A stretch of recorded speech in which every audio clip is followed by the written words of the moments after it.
ನಮಸ್ಕಾರ.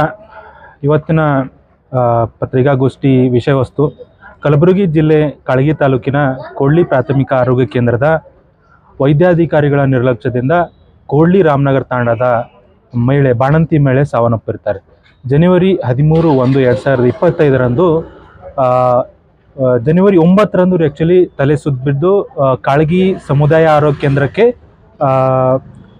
ಅಲ್ಲಿಂದ ಜಿಮ್ಸ್ ಆಸ್ಪತ್ರೆಗೆ ಇವರು ರವಾನೆ ಮಾಡ್ತಾರೆ.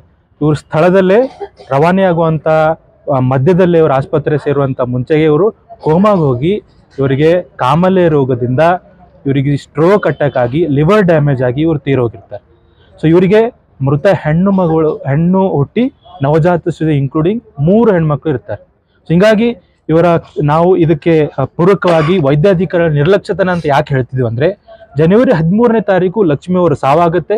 ಜನವರಿ 14ನೇ ತಾರೀಕು ಕೋಡ್ಲಿ ಪ್ರಾಥಮಿಕ ಆರೋಗ್ಯ ಕೇಂದ್ರದ ವೈದ್ಯರ ಸಿಬ್ಬಂದಿ ಅಂತ ನರ್ಸ್ ಈ ವೈದ್ಯರ ಹೆಸರು ರೇವಣಸಿದ್ದವರು ನರ್ಸ್ ಆಗಿದಂತ ಸವಿತಾ ಅವ್ರಿಗೆ ಕಳಿಸಿ ಈ ತಾಯಿ ಕಾರ್ಡನ್ನ ಇವರು ಮನೆಗೆ ಹೋಗಿ ರಾಮನಗರ ತಾಂಡದಲ್ಲಿ ಇವ್ರ ಮನೆಗೆ ಹೋಗಿ ಏನಂತ ಸುಳ್ಳು ಹೇಳ್ತಾರಂದ್ರೆ, ನಿಮ್ಮ ಹೆಣ್ಣು ಮಗು ನವಜಾತ ಶಿಶು ಜನ್ಮ ಆಗಿದೆ, ಇವರ ಜನ್ಮ ಪ್ರಮಾಣ ಪತ್ರ ಸಲುವಾಗಿ ನಿಮ್ಮ ತಾಯಿ ಕಾರ್ಡ್ ಎಂಟ್ರಿ ಮಾಡ್ಬೇಕಂತ ಹೇಳಿ ತಗೊಳ್ತಾರೆ.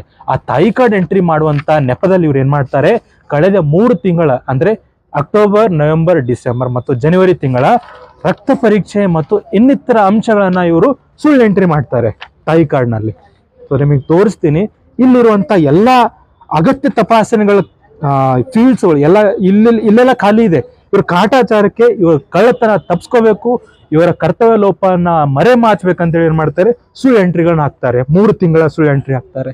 ಇದಕ್ಕೆ ನಾವು ಏನ್ ಮಾಡ್ತೀವಿ, ಈ ರೈತ ಮುಗ್ಧರಿರ್ತಾರೆ ಪಾಪ, ಅವ್ರಿಗೆ ಏನೋ ಅನಕ್ಷರಿಸ್ತಾರೆ, ಗೊತ್ತಾಗಲ್ಲ. ಅವರು ಒಬ್ಬ ವಿದ್ಯಾವಂತರವರಿಗೆ ತೋರಿಸಿದಾಗ ಇದು ನಿಮಗೆ ಮಾಡಿದಂತ ಮೋಸ.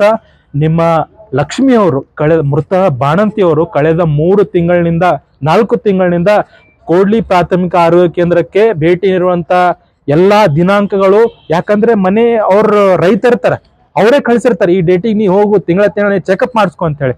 ಆದರೆ ವೈದ್ಯರ ನಿರ್ಲಕ್ಷ್ಯತೆಯನ್ನು ಏನ್ ಮಾಡ್ತಾರೆ ಅಂದ್ರೆ, 3 ತಿಂಗಳಿನಿಂದ ಯಾವುದೇ ರೀತಿಯಾದ ಹಿಮೋಗ್ಲೋಬಿನ್ ಟೆಸ್ಟ್ ಮಾಡಿರೋದಿಲ್ಲ, ಯಾವುದೇ ರೀತಿಯಾದ ಮೂತ್ರದಲ್ಲಿರುವಂತ ಆಲ್ಬುಮಿನ್ ಟೆಸ್ಟ್ ಮಾಡಿರೋದಿಲ್ಲ, ಯಾವುದೇ ರೀತಿಯಾದಂತ ಇನ್ನಿತರ ಅಂಶಗಳ ಅಗತ್ಯ ತಪಾಸಣೆಗಳನ್ನ ಇವ್ರು ಮಾಡಿರೋದಿಲ್ಲ. ಇವರ ನಿರ್ಲಕ್ಷ್ಯತೆಯಿಂದ ಏನಾಗುತ್ತಂದ್ರೆ, ದಿನಾಂಕ 9ನೇ ತಾರೀಕು ಇವರು ತಲೆ ಸುತ್ತ ಬಿದ್ದು ಇವರಿಗೆ ರಕ್ತದ ಕಡಿಮೆ ಆಗುತ್ತೆ. ರಕ್ತದ ಹಿಮೋಗ್ಲೋಬಿನ್ ಅಂಶ ಒಬ್ಬ ಗರ್ಭಿಣಿ ಮಹಿಳೆಗೆ 12ರಿಂದ 14 ಇರಬೇಕು, ಆದ್ರೆ ಇವರ ರಕ್ತದ ಅಂಶ 6ಕ್ಕೆ ಹೋಗಿರುತ್ತದೆ.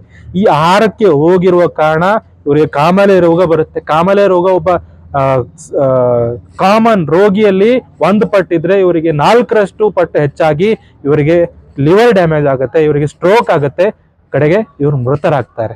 ಸೊ ಈ ಕೃತ್ಯಕ್ಕೆ ಈ ಡಾಕ್ಟರ್ ಕೋಡ್ಲಿ ಪ್ರಾಥಮಿಕ ಆರೋಗ್ಯ ಕೇಂದ್ರ ವೈದ್ಯರೇ ನಿರ್ಲಕ್ಷ್ಯತನೇ ಇವರ ಸಾವಿಗೆ ಕಾರಣ.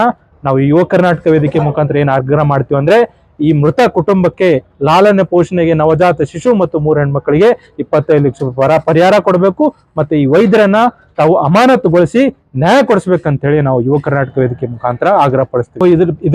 ಇದ್ರ ನಿಟ್ಟಿನಲ್ಲಿ DHO ಅವರಿಗೆ, ಜಿಲ್ಲಾ ಆರೋಗ್ಯ ಕುಟುಂಬ ಕಲ್ಯಾಣ ಅಧಿಕಾರಿಗಳ ಭೇಟಿಯಾಗಿದ್ವಿ, ವೈದ್ಯ ಅಧಿಕಾರಿಗಳ ಭೇಟಿಯಾಗಿದ್ವಿ, THO ತಾಲೂಕಾ ಹೆಲ್ತ್ ಆಫೀಸರ್ಗಳ ಭೇಟಿಯಾಗಿದ್ವಿ, ಮತ್ತೆ ಜಿಲ್ಲಾಧಿಕಾರಿಗಳು ಮನವಿ ಪತ್ರ ಸಲ್ಲಿಸಿದ್ವಿ. ಅವರೆಲ್ಲರೂ ಬಂದು ಏನ್ ಮಾಡ್ತಾರೆ, ಈ ವೈದ್ಯರನ್ನ ಸೇವ್ ಮಾಡುವಂತ ಕೆಲಸನೇ ಮಾಡ್ತಾರೆ ಹೊರತು ಅವ್ರ ಮೇಲೆ ಕ್ರಮ ಕೈಗೊಳ್ಳುವಂತ ಕೆಲಸ ಇನ್ನೂವರೆಗೂ ಆಗಿಲ್ಲ. ಆದ್ರೆ ನಿಮ್ಮ ಕ್ರಮ ಏನಂತ? ನಮ್ಮ ಕ್ರಮ 2 ದಿನದಲ್ಲಿ ಅಕಸ್ಮಾತ್ ಇವ್ರು ಏನಾದ್ರು ನಮ್ಮ ಉಸ್ತುವಾರಿ ಸಚಿವರು, ಆರೋಗ್ಯ ಸಚಿವರು ಮತ್ತು ವೈದ್ಯಕೀಯ ಶಿಕ್ಷಣ ಸಚಿವರು ಈ ನಮ್ಮ ಪತ್ರಿಕಾಗೋಷ್ಠಿ ನಿಮ್ ನ್ಯೂಸ್ ನೋಡಿ ಅಕಸ್ಮಾತ್ ನಮಗ್ ಪ್ರತಿಕ್ರಿಯೆ ನೀಡದೇ ಇದ್ರೆ 2ನೇ ದಿನ ನಾವು ಕೋಡ್ಲಿ ಬಂದ್ ಮಾಡಿ ನಮಗ ಅಮರಣ ಅಂತ ಸತ್ಯಾಗ್ರಹವನ್ನ ಯುವ ಕರ್ನಾಟಕ ವೇದಿಕೆ ಮುಖಾಂತರ ಹಮ್ಮಿಕೊಳ್ತೀವಿ. ಸಚಿನ್ ಚವಾಣ್.